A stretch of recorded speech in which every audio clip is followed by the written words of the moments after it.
Rêverie.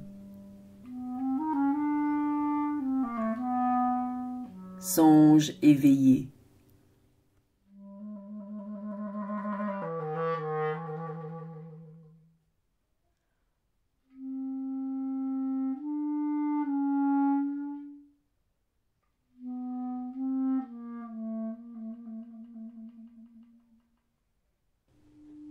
L'éclipse de nuit m'a réveillée. Cœur qui bat, source de vie. J'ai regardé, cligné des yeux, embrassé tous mes nœuds. L'éclipse de nuit m'a bouleversée. Au sein du lit de mes pensées.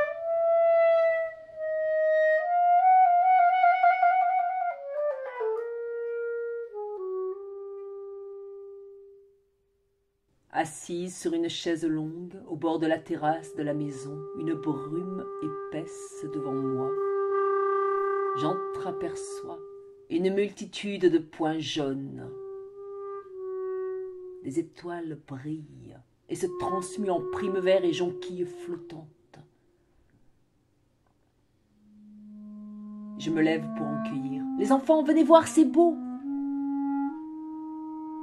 J'avance, incertaine, la main tendue en avant, et soudain je suis suspendue dans l'air. Des ailes, soutenant mes bras, cliquettent dans le vent et m'emportent jusqu'à un océan, l'océan d'Oma. À Goa, je m'en souviens. Sur un transat en plastique noir, je contemple le bleu gris de la mer.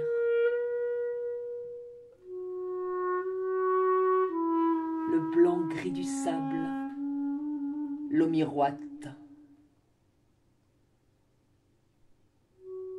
Je sursaute. « Can I help you ?» C'est le serveur de l'hôtel La Mort, mon préféré. Il a toujours son beau sourire aux dents éclatantes, sur fond de peau hâlée. Celui qui m'aidait pour monter ou descendre les escaliers.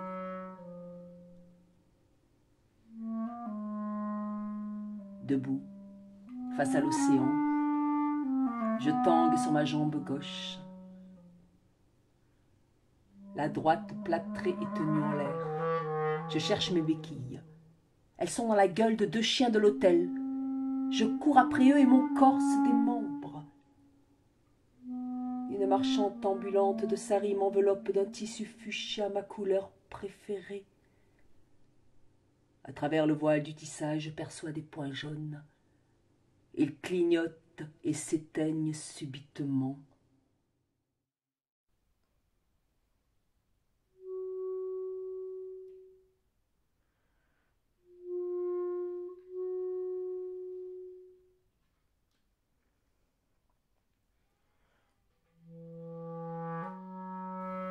Rêve, rêverie,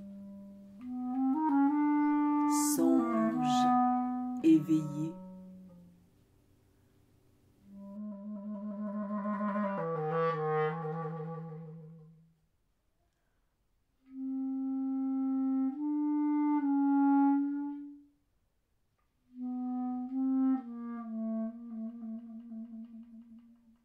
Un rêve.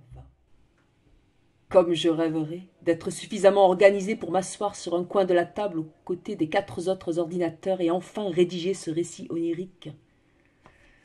C'est bien le télétravail, mais comme ça encombre notre salon, comment trouver l'inspiration dans de telles conditions?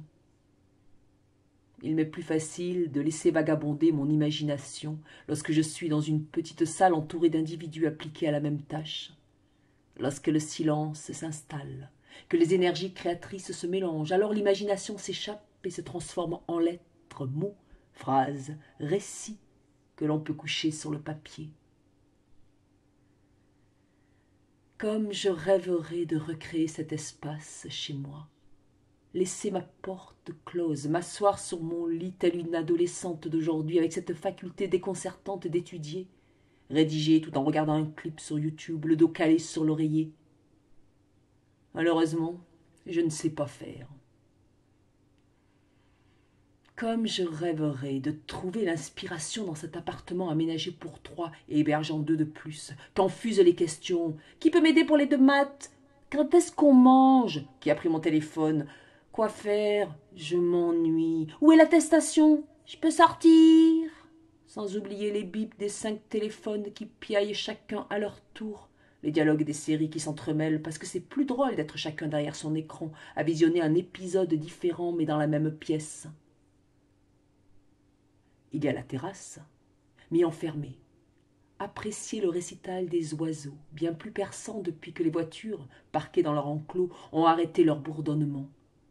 Ou simplement aller au parc, m'asseoir contre un arbre, loin du brouhaha des technologies modernes. Alors peut-être que mon imagination pourrait retrouver sa monture et s'évader sur cette page blanche. Ma plume se laisserait emporter par cette valse à 3 temps, maître de l'encre et amoureuse de la feuille. Ah non, le parc est fermé jusqu'à nouvel ordre.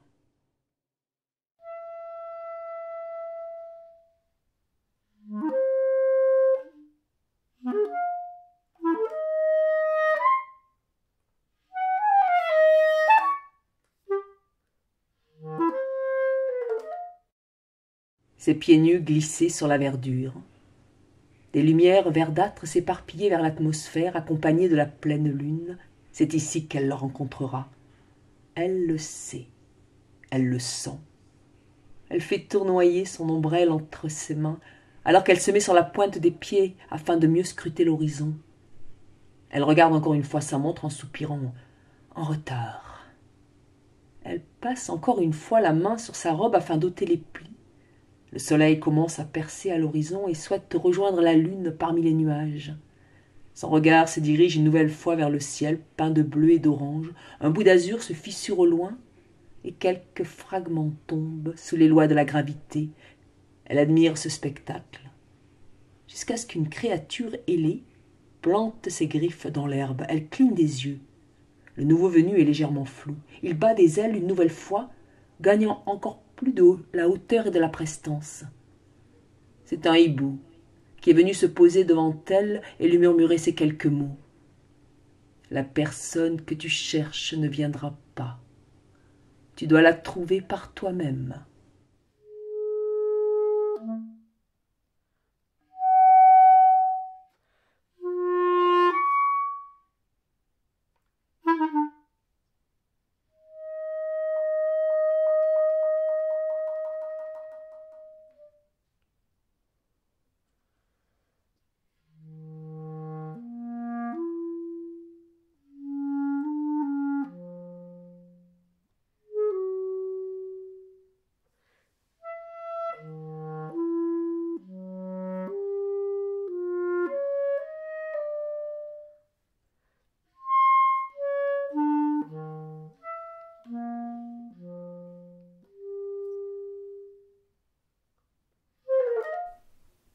Rêve, rêverie, ou songe éveillé. Tel était ce moment hors du temps, si délicieux et doux comme choyé par le soleil radieux du printemps. J'étais assise dans ce vieux fauteuil d'osier que j'aimais, près de la table en bambou presque centenaire, à laquelle tant de souvenirs sont attachés. J'étais là, assise confortablement après une matinée bien occupée, et je prenais un bref déjeuner, baigné des premiers rayons printaniers qui picotaient légèrement ma peau. L'atmosphère paisible était remplie d'une chaude et belle lumière et de trilles d'oiseaux préparant leur nid. Je me suis alors doucement assoupie, insouciante, cédant à une douce rêverie, un songe merveilleux.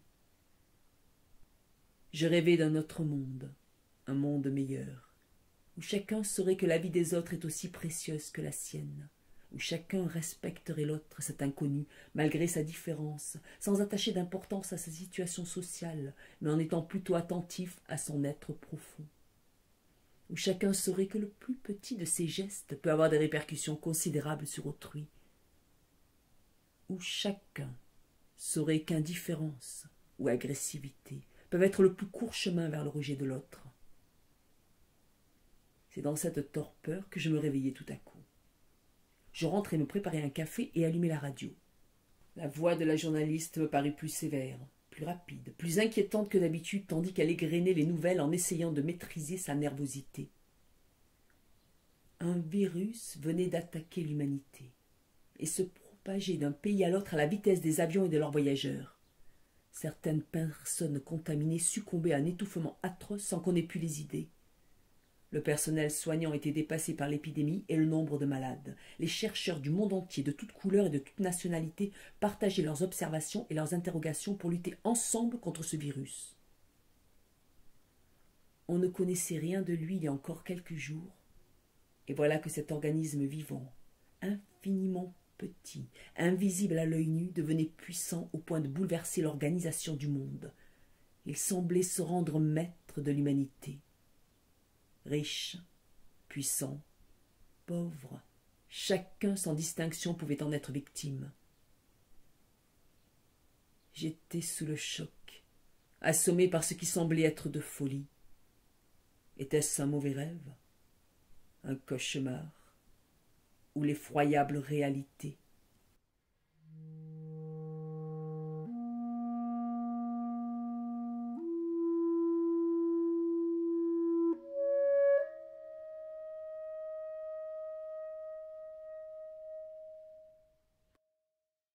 Le matin du 31 janvier 2020, j'entre au bloc opératoire pour une intervention sur les valves du cœur.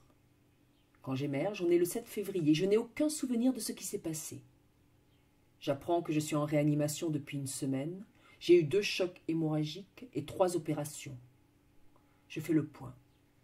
Je suis vivante, mon cerveau semble fonctionner et je ne suis pas paralysée, mais je suis dans un tel état de faiblesse que je n'ai pas la force d'appuyer sur le bouton de la sonnette posée sur mon ventre. Je passe quelques nuits entre rêve et délire, peut-être les effets des sédatifs et de la morphine. Puis le 10 février, je fais un rêve qui me laisse l'impression d'être un rêve extraordinaire, comme si j'avais vraiment vécu ce que je vais vous raconter.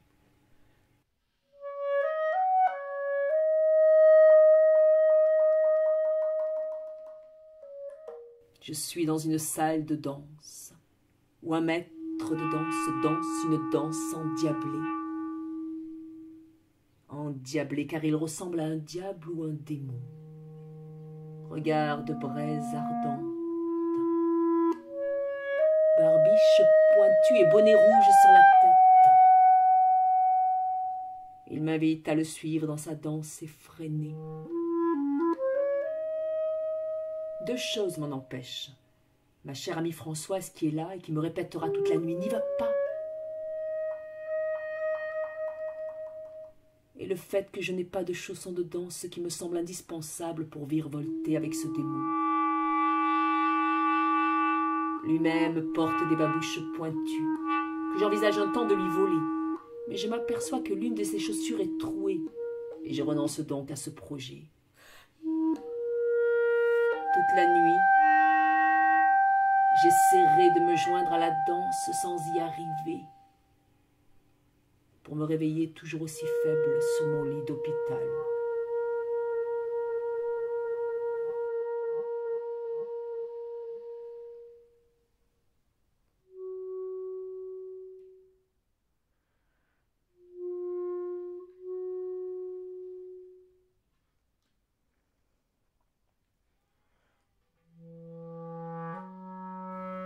Rêve,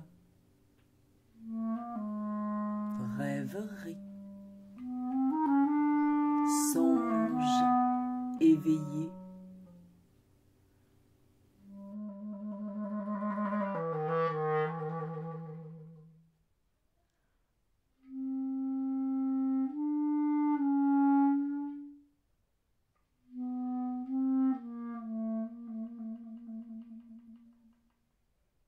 Après la pluie, le soleil.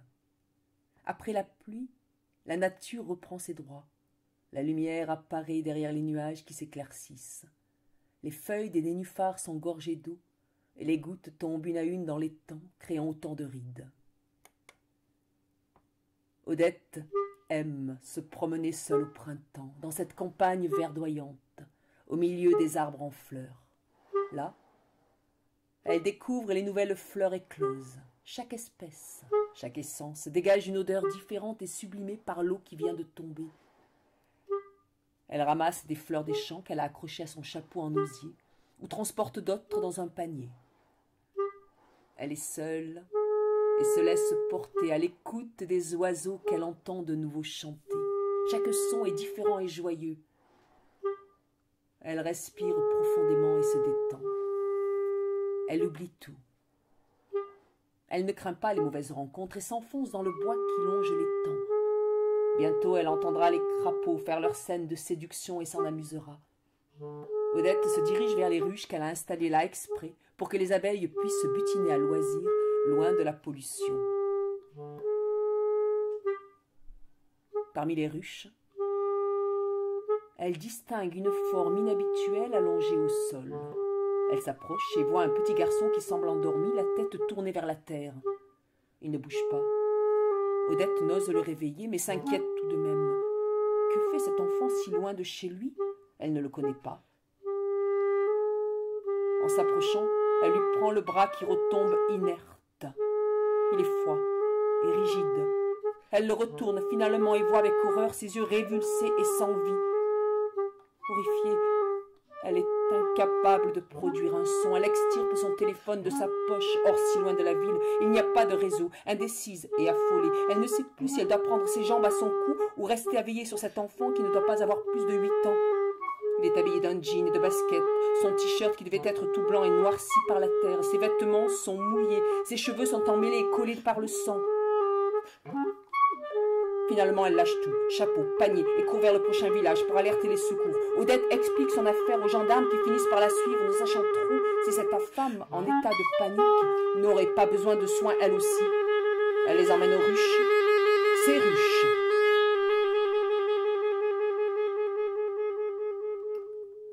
Mais le corps a disparu. Elle court dans tous les sens, cherchant l'enfant. Il s'est volatilisé, ses affaires aussi. Les gendarmes froncent les sourcils dubitatifs. Odette se met à trembler. Devant l'inconcevable, ses propos deviennent incohérents. Elle tente de les convaincre de sa bonne foi, de sa bonne volonté, de son désarroi, mais ne sent que la désapprobation dans leurs yeux. Elle parle trop, elle le sait, elle ne sait pas faire autrement. Elle transpire, s'agite inutilement. Pourtant, le regard vide du garçonnet est collé à sa rétine. Odette voudrait crier, mais elle manque d'air. Ce serait sûrement une preuve supplémentaire de sa folie naissante. Elle se dit que l'enfant a été déplacé. Alors elle furette dans tous les sens, le cherche le long des ruches. Les herbes sont hautes et ne sont pas tassées. Les gendarmes veulent maintenant l'embarquer. Elle résiste et crie son innocence. Le regard accusateur des policiers l'affole. Elle n'est pas à l'origine de ce crime atroce. Elle ne l'aurait jamais pu. Les gendarmes l'attrapent d'un même réflexe, la retournent, la plaquent au sol pour la menotter. Elle se retrouve dans la même position que l'enfant, la tête enfouie dans l'herbe mouillée sans air. C'est son heure. C'est certain. Malgré les entraves, Odette tend une jambe, puis l'autre, et tire ses bras au-dessus de sa tête et finit par se réveiller en sueur, le visage baigné de larmes, les cheveux collés au crâne. Elle est éblouie par la lumière intense de la chambre et son esprit embrumé et vaporeux est rempli des images de ce cauchemar dont elle n'arrive pas à se défaire. Elle a envie de pleurer, comme à chaque fois. Déprimée, elle cherche à savoir ce qu'il représente pour elle. Ces derniers temps, elle constate qu'il revient à intervalles réguliers et ne la laisse plus en paix. Elle a même cherché à consulter, inquiète de se sentir meurtrière dans l'âme. Elle n'a pas poursuivi à cause du regard amusé du thérapeute. Une amie lui conseille l'hypnose. Elle s'y résout sans conviction. La psychologue l'installe confortablement dans un fauteuil et tente de la mettre à l'aise. Elle lui parle doucement. Odette ferme les yeux, voit son rêve de nouveau, cette fois avec sa mère et son père entourant l'enfant mort. Cette découverte la laisse pantoise, et beaucoup de questions se bousculent dans sa tête. Quel est donc ce secret de famille ?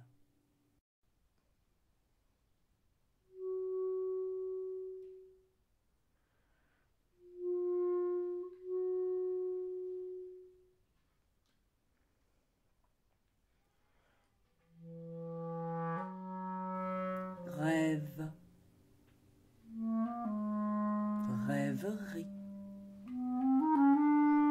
Songe éveillé.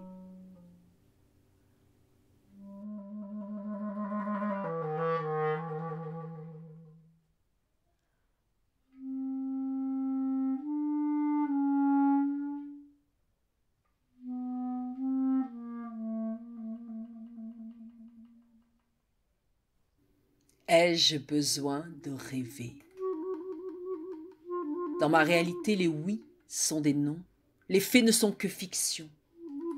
Les nains de jardin se promènent dans la maison, une farce attrape, pas vu, pas pris. Petit nain, je t'aurai quand je te verrai. Ai-je besoin de rêver? Quand je vois des trolls gardiens des chemins à chaque croisement dans la forêt, je te salue ô troll des croisements.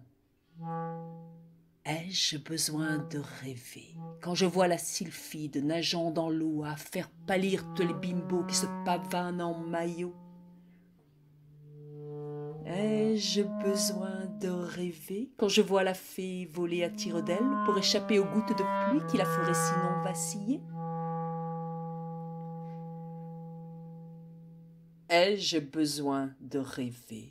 Quand je m'assieds au pied d'un noyer qu'il me dit qu'il faut me bouger. Ai-je besoin de rêver? Quand la terre s'écroule tandis que mes pieds restent bien ancrés. Ai-je besoin de rêver quand la mer monte qui nie le secret pour me protéger? Ai-je besoin de rêver quand mon âme navigue entre plusieurs dimensions? Ai-je besoin de rêver?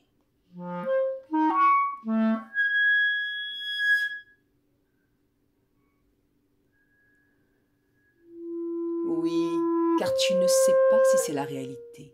Tu balances entre plusieurs mondes et tu perds ta vérité. L'orange est bleue? Non. Une orange est orange. Ah oui, et qu'est-ce que tu en sais? Es-tu sûr de voir la bonne couleur? Vois-tu l'aura autour de moi?